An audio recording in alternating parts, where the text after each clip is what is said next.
도널드 트럼프 대통령의 무차별한 관세 전쟁이 지속되는 가운데 이번 주 한미 고위급 협의가 본격적으로 시작됩니다. 이번 만남은 이례적으로 양국 재무, 통상장관이 동시에 참여하는 2+2 형식으로 진행이 되는데요. 자세한 내용 스튜디오에 나와 있는 보도국 취재기자와 이야기 나눠보겠습니다. 구민정 기자, 어서 오세요. 안녕하세요. 네, 안녕하십니까. 네, 한미 재무, 통상장관 간 통상협의가 한국 시간 24일 오후 9시에 열린다고요? 네, 맞습니다. 이 한미 양국의 재무, 통상 분야 수장이 한 테이블에 앉는 이른바 2+2 통상협의가 오는 24일 미국 워싱턴에서 열립니다.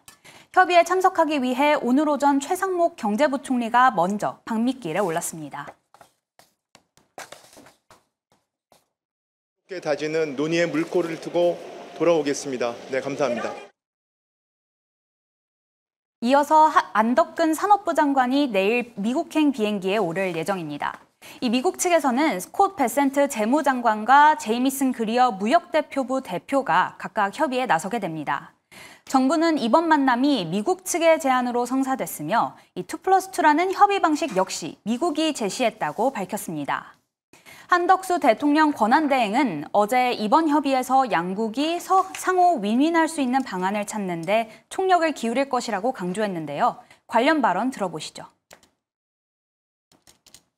트럼프 대통령과의 통화에서 언급된 무역 균형, 조선, LNG 3대 분야를 중심으로 한미 상호 간의 관심사항을 구체적으로 확인하고 양국 간 상호 호혜적인 합의점을 모색해 나가겠습니다. 네, 앞서 일본이 미국과 관세 협상을 진행을 했는데 트럼프 대통령이 협상장에 깜짝 등장했잖아요. 우리 정부도 이를 염두에 두고 대비하고 있다고요? 네, 트럼프 대통령은 지난 16일 관세 협의를 위해 방미한 일본 측 대표와 백악관에서 만남을 가졌는데요.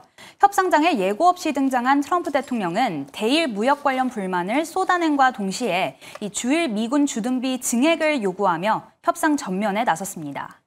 여기에 트럼프 대통령이 일본 대표에게 이 자신의 선거 구호였던 미국을 위대하게 마가 모자를 씌운 사실이 뒤늦게 알려지면서 미국이 협상 분위기를 주도했을 것이라는 해석이 나오고 있습니다. 최근 미중 관세 전쟁이 길어짐과 동시에 미국 내에서 연일 반트럼프 시위가 열리는 등 이 트럼프 대통령에 대한 여론이 좋지 않은 상황인데요.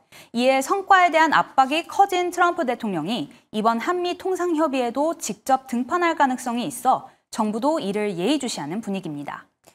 네, 트럼프 대통령의 등장 여부와 더불어서 이번 만남에서 어떤 의제를 다룰지가 궁금해집니다. 관세와 방위비를 하나로 묶어서 협상 테이블에 올려놓을 가능성이 높다고요?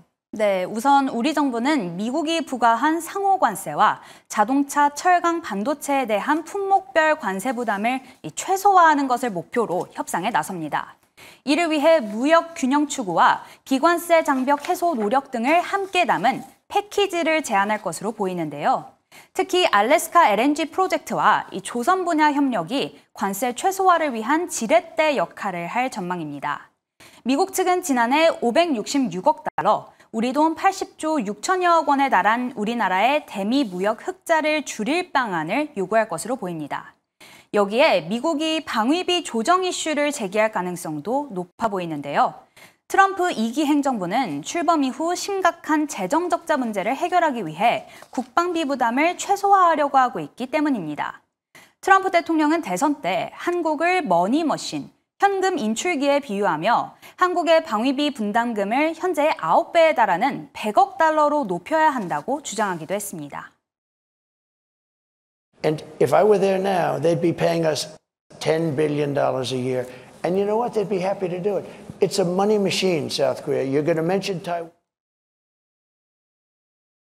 네, 여기에 트럼프 대통령이 이 여러 안건을 한 번에 모두 묶어 협상하는 원스톱 쇼핑, 즉 포괄 협상을 요구해오고 있는 만큼 이번 만남에서 방위비 조정 카드를 내밀 것으로 보이는데요.